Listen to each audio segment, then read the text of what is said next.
Hello, नमस्ते। मैं doctor Vinay Kumar Gautam, orthopaedic surgeon, Manipal hospital Kharadi से। आज मैं आपसे बात करूंगा, कुछ गलतफहमी है जॉइंट रिप्लेसमेंट सर्जरी के बारे में, नी जॉइंट रिप्लेसमेंट और हिप जॉइंट रिप्लेसमेंट के बारे में।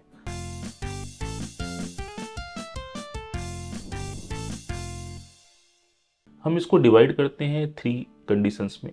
ऑपरेशन के पहले प्री ऑपरेटिव, ऑपरेशन के टाइम की कुछ गलतफहमियां और ऑपरेशन के बाद की कुछ गलतफहमियां।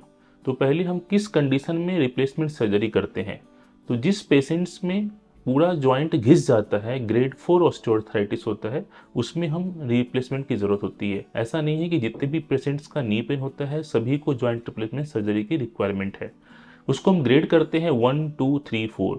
यूजुअली 1, 2, 3 ग्रेड के ऑस्टियोआर्थराइटिस के लिए हम फिजियोथेरेपी करते हैं, कुछ मेडिसिन यूज़ करते हैं। घर पे आप फिजियोथेरेपी कर सकते हैं, उसमें कोई रिप्लेसमेंट सर्जरी या किसी भी सर्जरी की यूजुअली कोई ज़रूरत नहीं होती है।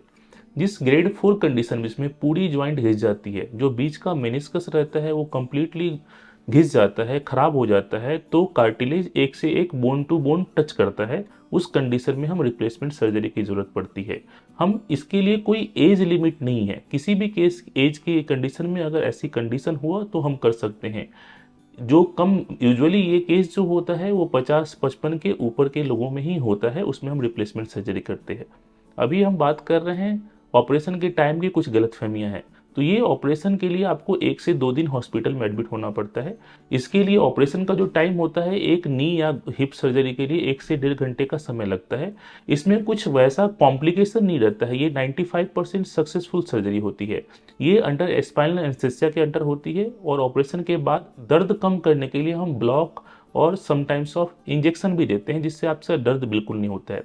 तीसरी गलतफहमी है कि ऑपरेशन के बाद आपको बेड रेस्ट कितनी करनी पड़ेगी। इस ऑपरेशन के बाद आपको एक दिन भी बेड रेस्ट नहीं करना है। जिस दिन ऑपरेशन हुआ, अगर मॉर्निंग में ऑपरेशन किया तो आप शाम को चल सकते हैं, अगर शाम को किया तो कल होके चल सकते हैं। इनिशियली आपको स्टिक या वॉकर के सहारे चलना पड़ता है, वो 8 से 10 दिन ही सपोर्ट की जरूरत पड़ती है, उसके बाद बिल्कुल सपोर्ट की रिक्वायरमेंट नहीं होती है। विद इन 6 to 8 वीक्स आप नॉर्मल लाइफ स्टाइल में चल सकते हैं। उसके बाद ये रहती है कि आप कितना वॉक कर सकते हैं, उसका कोई लिमिटेशंस नहीं है। आप नॉर्मल वॉक कर सकते हैं, जितना मर्जी है उतना वॉक कर सकते हैं। आप ट्रैवल भी कर सकते हैं, आप समटाइम्स पालथी भी मार के बैठ सकते हैं। हम थोड़ा सा अवॉइड करते हैं, बोलते हैं कि थोड़ा ज़्यादा पालथी मार के अवॉइड करना है, बट वो भी कर सकते हैं वॉक करने में। ये आपको दर्द कम करने के लिए, जो आपका प्री ऑपरेशन के पहले की जो स्थिति थी जिसमें आपको दर्द था, आप वॉक नहीं कर पाते थे, आप दर्द में वॉक करते थे, वो कम करने के लिए ही सर्जरी करते हैं। आज के डेट में ये इतना इवॉल्व हो गया है कि 95% से ज़्यादा सक्सेसफुल रेट है। रिगार्डिंग इम्प्लांट की लाइफ की बात करते हैं तो वो इम्प्लांट की लाइफ 20 से 25 साल रहती है, ज़्यादा भी रह सकती है। कभी कभी इसमें चेंज करने की ज़रूरत होती है तो उसको हम चेंज कर सकते हैं। इसमें कोई भी कॉम्प्लिकेशन, जितनी भी कॉम्प्लिकेशन रहते हैं अंदर टूर्निकेट, ब्लड लॉस, XYZ, वो सब बहुत कम रहता है, उसमें उतनी कॉम्प्लिकेशन नहीं रहती है। तो हमने बात किया मिथ के बारे में, तो मैं कंक्लूड करता हूं कि जो मेन गलतफहमी ये है कि हम इमिडिएटली चल सकते कि नहीं। डेफिनेटली आप चल सकते हैं। किस एज में करते हैं? यूजुअली 50 से उम्र के एज में करते हैं, 50, 50, 55 के उम्र के ज़्यादा से एज में ही करते हैं। पहले वाले केस में, कुछ केस में जहाँ पे कम्प्लीटली घिस जाता है, रिमेटॉइड अर्थराइटिस केस में, उसमें कर सकते हैं।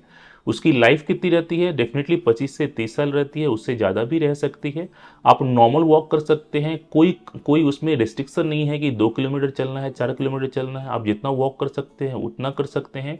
जो आपका normal day to day life travelling का, आप सब कुछ कर सकते हैं। एंड सबसे इम्पॉर्टेंट, उसमें स्टिक और वॉकर की ज़रूरत नहीं पड़ती है, कोई सहारे की ज़रूरत नहीं पड़ेगी, वो आप नॉर्मल कर सकते हैं। तो ये आज मैंने बात किया गलतफहमी के बारे में regarding joint replacement, hip and knee mainly.